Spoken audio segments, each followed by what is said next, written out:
ma vaatan. See on ohutu. Ja ega kirves on ka niisugune või. Kas madal on raskem tööd teha või? Sul on ikkagi parem riiskab kätte, las valgutab. Tule võta see otsake maa ja siis pärast näed, kui palju sul neid ogasid pepsi. Ma tean küll, aga see, kes ei oska, see õpetab teisi, eks ole. Siin on neid ogasid. Kes midagi ei jäga, see kontrolli.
Jaa,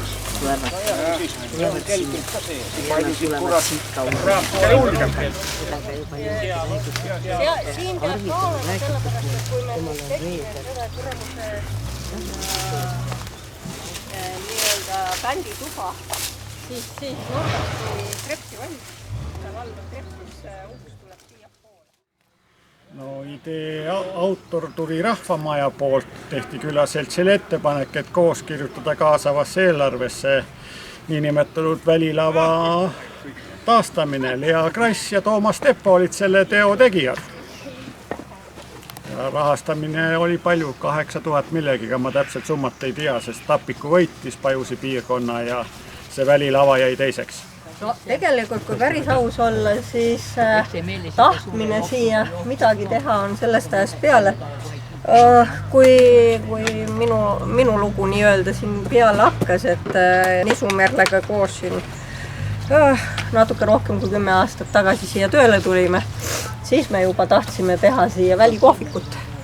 Aga kahe naisterahva jõud käsitsi jäi napiks sellele ja vallal olid selle ajal muud tähtsamad asjad vaja teha ja siis jäi see asi soiku ja jäi ja ootasime nii-öelda paremat võimalust ja kui nüüd tuli see kaasav eelarve, siis mõtlesime, et aga miks mitte, et külaselts oli tubli, hakkas kampa nii-öelda ja sealt see siis alguse sai, et tegime projekti siin, eks külaselts panustas omast poolt, MTÜ Pajusi teater teisest poolt, et nii ta läks. Me püüame ikka panustada nii palju kui jõudu ja jaksu.